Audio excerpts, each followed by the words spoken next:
Blog Talk Radio. Welcome to Awakening in Austin, the radio show designed to magnify the message of spiritual, metaphysical, and holistic practitioners serving Austin and beyond. We introduce you, the listener, to an amazing array of people who can help you through these rapidly changing times. I'm Sara Blumenfeld of HigherSelfEnterprises.com, host and producer of this show, as well as an energy practitioner. I invite you to follow the Awakening in Austin page on Blog Talk Radio or join our Facebook group to be informed of our shows. All shows are archived, so you can listen to the replays right here at awakeninginaustin.com at your convenience. Send your questions or comments to me at awakeninginaustin@gmail.com.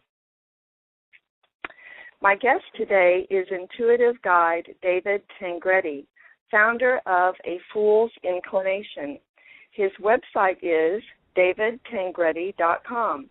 I first interviewed David on June 7, 2012, about the tools he uses within his metaphysical work, such as tarot, astrology, and numerology. You can listen to that interview in the on-demand section of our show page or on the media page of David's website. Today, I am so excited to highlight David's latest novel, Journey to the Temple of Ra. This riveting story captivates while conveying spiritual insight and channeled guidance. The way David structures the story around the meaning of the cards in the tarot deck is pure genius. I'm going to read the description from the back cover of the book, which always gives me chills. The return has been prophesied for millennia. The very year predicted now approaches, and they have been formulating a plan. See, I've got chills already. Oh, my gosh. A young traveler wanders into a village, unaware of the guidance that led him there. His life is about to change. The journey that ensues takes him to distant lands, myriad teachings, and diverse cultures, yet obstacles abound. The perpetual turning of the wheel of fortune keeps karma and justice in check. Not even the gods can control or predict its mysterious ways. Furthermore, the perfection of the universe is difficult to see. To the uninitiated, it can appear as an arduous task or a poignant challenge. Teachers and mystics have been prepared for him, but much healing is needed to resolve his burdens from the past. His calling is grand, but his latent gifts must be developed and honed before he is ready for the task. This young man must follow his own inclinations to meet each endeavor, and he forever retains the free will to accept or refuse what is offered. Will he hear and heed the messages given? Can he overcome a troubled past? Does he have the endurance to complete the journey to the Temple of Ra and unveil his life purpose? Please join me in welcoming author David Tangredi. Hey, David. Hi, how are you? I'm good. How are you this morning? I'm very good, very excited. Awesome. Well, let's start by asking, what was the inspiration that led you to write Journey to the Temple of Ra? Well, when I first had the idea to do metaphysical work, my intention was to be an inspirational speaker. And what was interesting is the first time that I sat down to write an outline for a talk or a class, what came out was a short story that I later called A New Genesis. It wasn't what I intended to write, but it just sort of flowed out of me. So that was kind of the beginning of my writing. And a little bit later that year, that was 2006, I wrote a story called A Trip Around the Sun. And the intention in that story was just a quick little short story to illustrate the zodiac and the 12 signs and some of what I had learned about astrology. Well, my first love was always the tarot, and it was at that time that I felt really inspired to write a story using the tarot, but I knew if I was going to do that, it had to be a novel. And so later that year, in 2006, I just dove in, and by the summer of 2008, I had the first manuscript completed. And? Well, okay, That's and like the journey what, kept 4 or 5 years ago. Yes, And the then journey what went on happened? from there. Yes, the journey went on from there because the first manuscript was, in a way, was the first of many. Yes. Because if you're going to write a journey story that is about a young man who is traveling through life to find his life purpose, it's almost unavoidable to not have a journey yourself. And so not only was it a journey in writing the story the first time, but it's been a journey ever since in improving the story and even preparing me for this stage now where the book is complete. Wow. So is it in some ways autobiographical for you? You know, it's funny. I get asked that question quite a bit. And in terms of the details of the story, it doesn't resemble my life at all. There's things that John has gone through before the story begins and as the story goes on, which do not relate to my life at all. But what I was able to do through the book, and actually, in a way, I was forced to do this because the book is structured around the tarot. So there's 78 mini chapters, one for each card. And in order for me to write each chapter, I had to intimately understand the card. And there were times where I had to experience the card firsthand. Now, what I gained from those experiences was an energetic and emotional imprint of the card.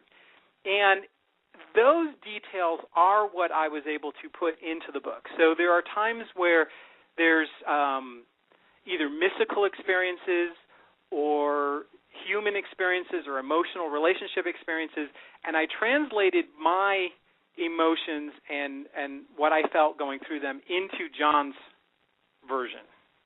Mm-hmm. And John being the main character in the book. John being the main character, correct. Yeah. So what else makes your book unique?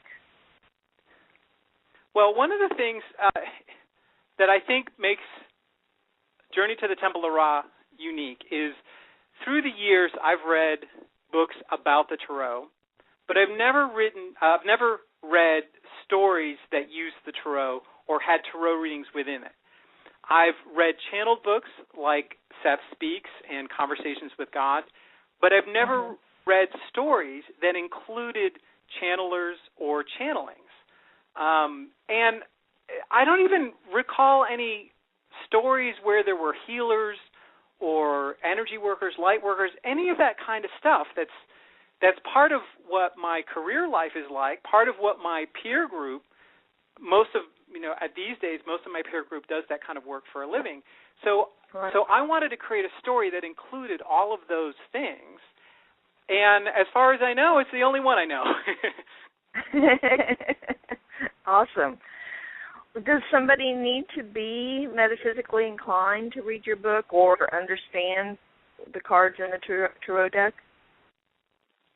Well, first of all, the story is a story. And the reason I decided to write fiction instead of writing a metaphysical self-help type book is because I wanted it to be a story firsthand. I wanted it to be something that someone can enjoy. So someone who is not familiar with anything metaphysical can certainly enjoy the story as a story, and they get to peer over John's shoulders, and they get to see not only his life experiences that he goes through, but also his mystical and metaphysical experiences. And so in that regard, it's sort of like an introduction to many things metaphysical. And that was an intention. I wanted my first book to be an introduction to all the things that I was experiencing or had experienced in my life. So in that regard, you don't have to be metaphysically inclined at all. Now, for the people who are metaphysically inclined, like let's say someone like you who's been in this industry, who works in this industry, who's very familiar with channelings and even concepts like the Akashic Records and Reiki healing and all that kind of stuff, the book is still going to be great for people like that because, first of all, they get to relate to it. They get to relate the experiences from both sides because there are teachers and healers and readers in the story, and then there's John, who experiences these people, and he experiences the gifts, his own gifts, sort of developing within them. And all of us in the metaphysical industry have had those experiences, which led us to this work, right? Mm-hmm. Right. So that's a second sort of audience that the book is for. Now there is a third way to read the book, and in that regard it becomes sort of like a study guide, and that is that the book was structured around the tarot, like I said earlier, and so each chapter exemplifies an interpretation of the card. Now I do say an interpretation because what I did is I used my own slant in certain cases. I mean, some of the cards are going to be very standard, but some of them might be a little bit different. But the story exemplifies each individual card. So one could use the book as a way of learning the cards better or studying them, learning to become a reader. In fact, it is my plan to create a companion ebook that sort of bridges that distance. So it'll use quotes from Journey to the Temple of Ra, but it'll be structured more like a tarot book and a guide to learning to read the tarot. Awesome. Well, I can speak from experience that having read the earlier version of this amazing book, that I did enjoy it because I'm a light worker and could relate to the things you were talking about. And also this second group that you pointed out, the people who are not really familiar, for instance, with the tarot deck, even though I've had a couple tarot readings by you, I'm still not familiar with the cards at all. And yet the story was absolutely captivating. And a couple times I did go to the back of the book where you explained a little about what each tarot card was. So I would go and I would read what it was about and then go back and look at that section of the story that, like, brought that concept to life. And it was like, oh, wow. It was really cool. See, and that made writing the book so much more fun because, you know, my previous career, I was a software engineer and architect, and I was used to working within a framework, within a structure that was usually presented to me either by my company or by the client. And so when I set out to write the book, I set up a structure, a plan. And basically, the book was divided into 6 parts. There's 5 suits in the tarot. There's the 4 standard suits that become part of the playing card version. So you have cups and pentacles and swords and wands. But then you have the major arcana, which is 22 cards like the Emperor and the Empress and the High Priestess and archetypal characters like that. So I divided that into 2, giving the full 6. And the thing that was so interesting is I set up the structure, but I really had no plan for the story. And the story wrote itself, and characters wrote their own lines, and I'm sure a lot of people who've written fiction talk about this, but it's just amazing to watch these characters come alive and to become their own people. Yeah, I particularly liked one thing that you shared with me, how you were writing along what the characters were saying, and you wrote something, and then you're like, where did that come from? That's not what I meant to write. But it was just coming through you. Yeah, the one example I remember clearly where a character spoke a line that I totally didn't expect was one of the secondary characters is Felicio, who's this Italian man that you meet in part 4. And Felicio has a young daughter whose name is Carina, and Carina actually means little dear in Italian, not dear as in the animal, but little sweetheart. Right. Right. And she is a total sweetheart. And there's one point when Felicio first comes home from his journey with John at his side, Karina runs up to him, and she's like, I'm so glad you made it home for my birthday. And as soon as I typed that, I just stopped. And I went, it's your birthday? And I, had no idea before I wrote that her birthday was coming up. And I'm like, okay, I have to figure out what to do with her birthday. Uh-huh. Oh, how fun. Well, the example I was thinking of is where he comes out with what was it, 3 cups, and you thought he was only going to come out with 1? Yes, tell that. And that was in the Ace of Cups, this is a little bit earlier on with Felicio and John. Felicio wants to teach something about romantic relationships to John. And when I was writing that scene for the first time, they're on Felicio's boat, and Felicio goes down into the galley, which is below deck, and John's just listening to him. And the thing is I was having that same experience. I could hear Felicio doing things, but I didn't know what he was going to do. And so he came up on board, and he had a bottle of wine and 3 glasses, and I just sat there and went, why does he have 3? This is the Ace of Pentacles. It should just be 1. So that was, as soon as I heard what he wrote, I then realized, okay, this is exactly the Ace of Cups, and I understood. Yeah, it was really beautiful, and especially near the end of the book, when the channeled messages are really longer and profound. It was just, the information is amazing that came through you. Well, and a lot of the information that's in the book, both the channeled messages and the teachings of the various teachers, were pieces of information that came through in various ways for me. There were some that came through in readings. There were a handful of very significant Akashic Records consultations that brought through bodies of information that I put into the book. Most of what came through at the end in the channeled material was that type of material, but some of it also came through during my years in the blog writing, because there was a good 2 or 3 years where I was blogging a lot about the cards themselves, and it was during that time that I was both writing and then updating the manuscripts, and so a lot of that information kept getting folded into the story as it worked out. Yeah.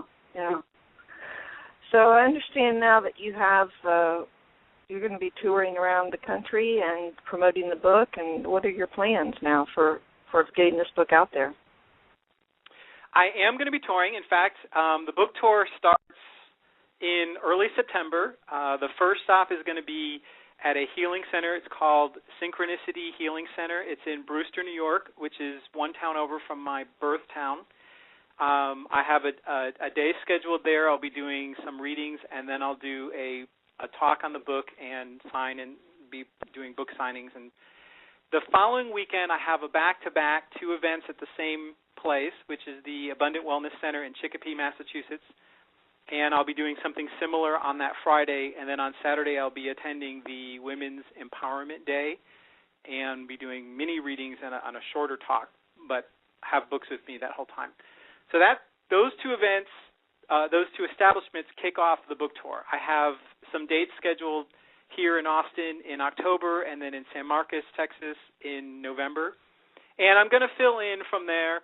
I hope to do the West Coast sometime maybe in the latter half of this year, but if not, the very early months of next year. So I do hope to get around and talk about the book and promote the book and make it available as much as possible. So anyone who's listening to this show now or the recording later, if you would like David to come to your location and give a talk and give mini readings, then how can they connect with you, David, to schedule that? Well, the 2 main ways to connect with me via the internet, there's my website, which is afoolsinclination.com, And there's lots of offshoots of that these days, like journeytora.afoolsinclination.com is dedicated to the book. There's my services you can get through there.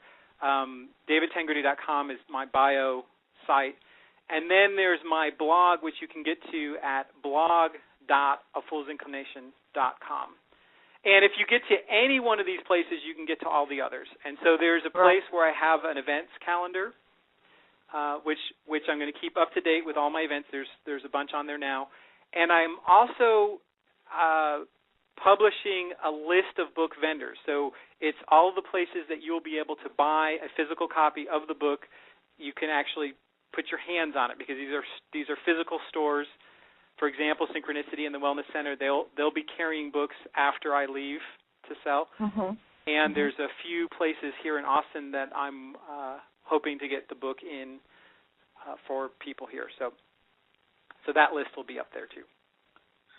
And I know right now the Kindle version is available on Amazon.com. Is the physical version available yet? Amazon is currently accepting pre-orders for the physical book. Okay. It is the official publication date of the physical book is October 1st, but the books are available through the printer, and so it's this time period that both online stores and physical bookstores can start getting copies of the book, and I'm sure they'll be available in no time because, in fact, my first shipment of books come in today. They're already here in Austin, and they arrive sometime later today, and then I'll have my inventory for immediate shipping. I know. How cool is that? Tell us a little about the synchronicity of the arrival of your book being today.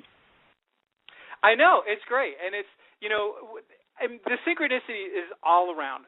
First of all, the two establishments that are my first two stops, one of them's called Synchronicity, and the other one's called Abundant Wellness. And if you take those three concepts of synchronicity, abundance, and wellness, what more can you ask for? I mean, that's just divine. Yeah. The thing that's been really helpful to me, having nothing to do with the book actually, but I've been blog writing for years, and my following through the blog has increased incrementally over time. Well, today there is a grand sextile that is going on right now, which is a very complex and somewhat or very rare astrological configuration. This is the second one we've had in 2 months. And because so many readers have been interested in the grand sextile, my blog readership has been up. And what perfect timing to have people coming to my blog while I'm promoting my new book and book tour. And it's today, so there's more synchronicity. The stars and the planets are aligned for you, David. Yeah. How's it get any better than that, right? Right. Well, what else would you like to share about your book? We've got about 5 minutes left, so entice us. Okay. So why should people read your book? Well, let me tell you this. Like in the last interview that we did in June of last year, something came in just before the interview. Well, I had an interesting, subtle, I guess you could say revelation yesterday while I was thinking about this interview. When you write a book, when one writes a book like this, where really it's spirit writing the book more than anything, there's information in this book that teaches me, and still to this day, I mean, like you saw, I've been working with this book for years, since 2006. It's been 7 years from start to finish. And I can still find things in this book that teach me something. For example, I had just opened it up the other day, and I was looking at the chapter of the Two of Cups. And in the first couple of the third paragraph of that chapter, there's one point, and this is John, again, we've talked a lot about John and Felicio, but again, it's John with Felicio on Felicio's boat. And John is thinking to himself, because he tries to get up and he falls back down because of the waves, and so then he remembers something that Felicio had taught him. And Felicio said to him, "One hand for you and one hand for the boat at all times." Now, I'm sure a lot of people have heard that saying or that advice. I first learned it because I had a friend who literally sailed around the world, and when the first time I went sailing with him, he gave me that same instruction. One hand for you, one hand for the boat at all times. Well, then the symbolism really came out, a new way of looking at the Two of Cups. Typically, the symbolism of the Two of Cups is a romantic connection. It's two people who are sharing their own cup with the other person. And that is an image of shared love. It's love expressed, it's love received. But when I read that line, I saw a new meaning of the Two of Cups. And it's from the perspective of an individual. Now, the individual within a relationship still has two cups. They have the cup for themselves and the cup for their partner. And what that means is, at all times, you want to maintain love for your partner and love for yourself simultaneously. And I thought, wow, I never noticed that message before. Wow. That's beautiful. And yet it's exactly something Spirit would say, and it was completely out of my hands. I didn't put that in there intentionally. I didn't put it in that chapter. It was just something that flowed through in the story. It was something I had been taught, and I just kind of put it in there, and it just happened to land, quote unquote, happened to land in the Two of Cups. And here, like 7 years later, I look at it and I'm like, oh my God, look at the message there that I never saw before. Yeah. So that's a good reason to read the book once and a good reason to read it repeatedly, because you'll get different messages depending on where you are in your own journey. And one of the things that makes it fun, because it is structured around the tarot, is it's also a good way to use it is if you're doing readings for yourself, if you're the kind of person who does that, you can pull a card as your card for the day, and you can open the book to that chapter and just reread it and see what new information comes through. Nice. And I understand that at some point you're going to actually create your own tarot deck to go with the book. I am so wanting to do that. I have the idea would be the tarot deck would illustrate the story. There would be images directly from the story itself. And if you look at my website on afoolsinclination.com and you go to the tarot page, the tarot readings page, you can see mock-ups that I created myself. There's a bunch of them up there, and they're images from the story. So I'm just waiting for the day when the right partner shows up, my artistic partner, to work on the project. Awesome. All right. Well, we're running out of time, so I want to thank you so much for joining us today and sharing about your book, and remind our listeners that you can find David on his website, davidtangredi.com or afoolsinclination.com. They all lead to each other. And we appreciate you being with us, David. Thank you so much for having me. You're welcome. And thank you to our audience for listening to Awakening in Austin. Remember, you can send your questions or comments to me at awakeninginaustin@gmail.com. This is Sara Blumenfeld of AccessChangeNow.com, wishing you an awakened day.